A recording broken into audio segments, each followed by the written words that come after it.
There are a lot of powerful testimonies coming from the Dylann Roof Federal Trial.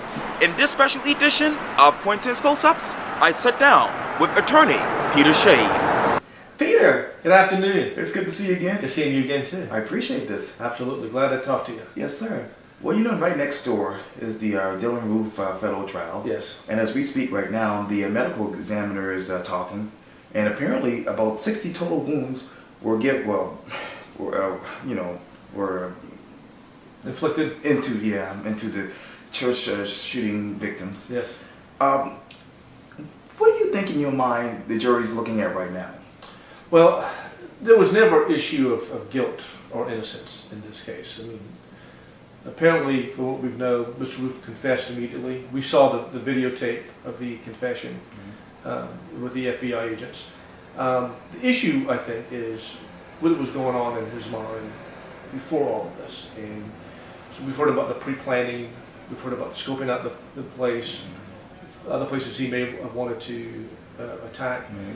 So the jury, this is the foundation that the prosecution is laying out because they're going to seek the death penalty in this. The defense has a different agenda. They're trying to save his life. So the foundation that the government's laying out is the coldness, callousness of it. That's their point. That's what they're trying to establish.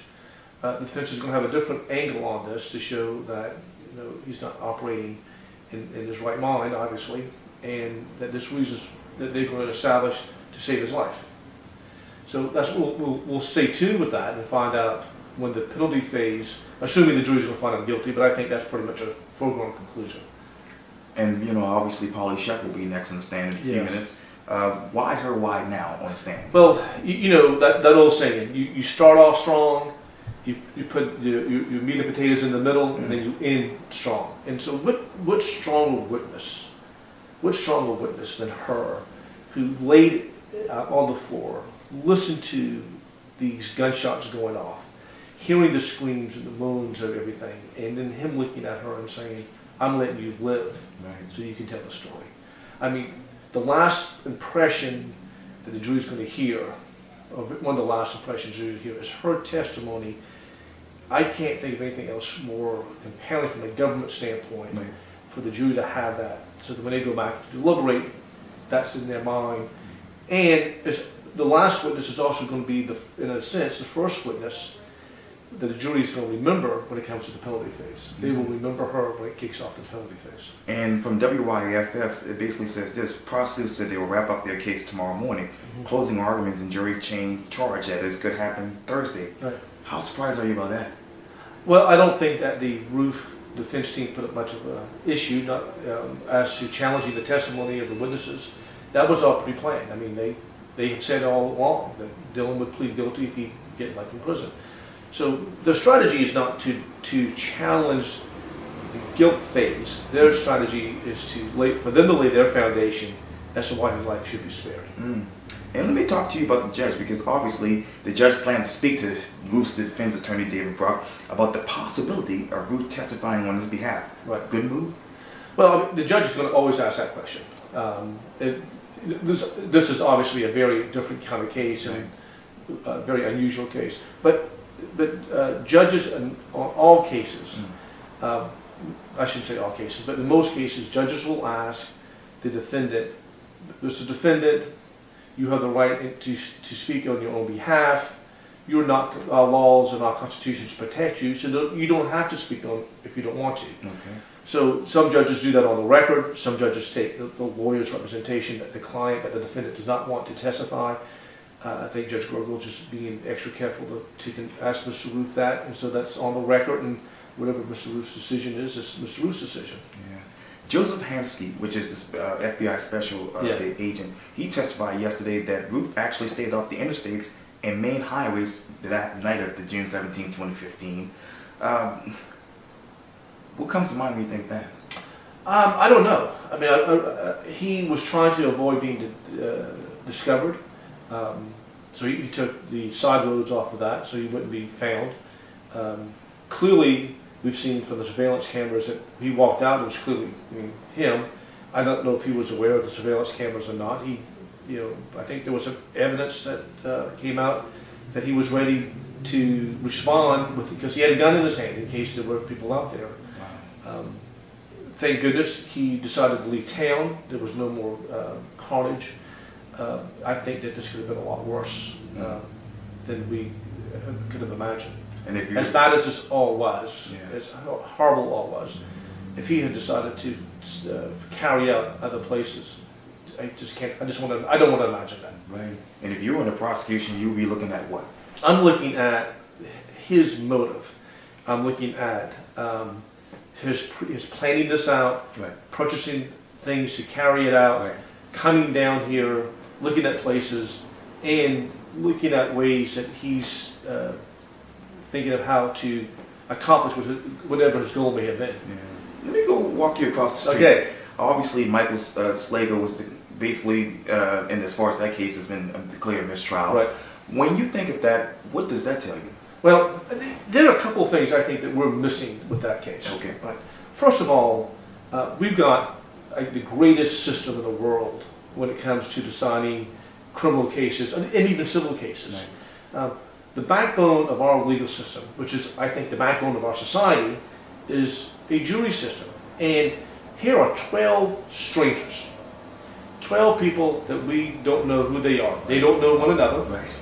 They don't know Andy Savage. They don't know Scarlett Wilson. Right. They don't know anybody on the prosecution team. They don't know anybody on the defense team. They don't know any of the witnesses. Okay, so you pluck 12 people out of the community who don't know anybody, don't know their fellow jurors, they don't know the players, they don't know the witnesses. They may or may not have seen the video that was replayed 1,000 times, and you stick them in a room and you say, y'all decide. Now, we've got to give a lot of respect to that process. Right. That's hard. Yeah. That's hard. You know, I've tried criminal cases and I've tried civil cases. Right. You know, I tried a simple civil case in which the issue was, what was the color of the light? Was it red or was it green? And, you know, the juries wrestle with that because you got witness one saying it was green and witness two saying it was red. And they're both in the position to see that, and the juries have to make that call. So something as simple as a civil case in a car accident, a traffic accident case, juries deliberate because they have conflicting evidence. Here is, we've got the videotape, which seems to most of us clear cut, and you know, what the defense brought up was there was things that happened before the video was turned on. So we're asking the jury to make that call, make that decision on that. So the first thing that comes to my mind is we've got to respect the jury's process. Sure. On the and the jury really speaks for the community. They are the conscience of the community. Sure. You know, if jurors thought it was okay for people to break into a house, you know, they would find people who broke into the house not guilty all the time. Sure. But jurors don't feel that way. The community says it's wrong to break into a house. Right. You know, you commit a burglary, you're going to be punished for that. That's the community speaking. But if the community thought it was okay, no one would be convicted of burglary. So this jury is thinking their mind, their collective mind. And so we're asking people from different walks of life to come in and say, this is what I think has happened. And so you've got a police officer, and people have a lot of respect for police officers. Right. They want the police officers to arrest the bad guys. Right. They want to make sure that don't have to break into my house. I mean, that's just a natural feeling. So yes, there's a tendency to think of a police officer that we want to give him the benefit of the doubt. Sure. He's doing his job. He's out there protecting me. I don't want to do anything bad against the police. I want them out there. I want them arresting the bad guys. On the other hand, what we saw in that video was just so compelling. So you've got these different forces that these jurors have got to deliberate on and think about. That's important. And so we'll see what happens on the retrial. Right. We'll see what's happening. It's going to be tried in federal court. Right. And I think that's going to be a little bit different in federal court. I think that these are criminal charges in federal court. The elements are different than trying to prove either manslaughter or murder. Right. And I think in the jury pool is going to be expanded. It's not just residents of Charleston County. It's theoretically could be the whole state of South Carolina because it's the District of South Carolina. The jury plan in federal court has just a portion of the state, not all of the state. So the jury pool is going to be different. You're going to have folks outside of Charleston County on that jury. So we've got to take that into consideration. You could have folks from other counties coming in. sitting on that jury.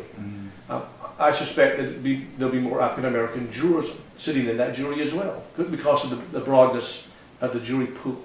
So it's going to be interesting. It's a different crime that he's being charged with, different crimes he's being charged with, and you have a different jury pool coming in. So it's going to be a different process to watch and to observe, and we'll be interested to see how that pans out. And you talk about African Americans, more of them on this next jury. Will they have a difficult time trying to really define the difference between fear and passion? I don't think so. I mean, I think that we don't know what was going on in that jury room. Sure. We don't know how one person may have got hung up on one word or a phrase, or they heard. A juror has his own ears, his own eyes, his own mouth. Right. And there are 12 sets of those. So you and I sitting in a jury room together, you and I sitting in that courtroom together, and you hear fear and I hear passion. Your definition of fear is one thing based on your life experiences. My definition of passion is something different based on my life experiences.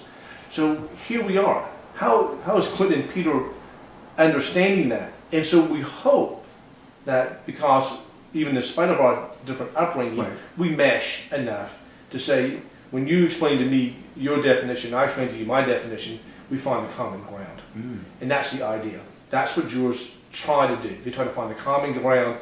They go, I understand what you're saying, but because you feel that way, look at it in another way. And you say to me, I understand what you're saying, but because you feel that way, look at it another way. That's how you get a verdict. Wow. Peter Shahid, thank you so much for your time. I really appreciate this. My pleasure.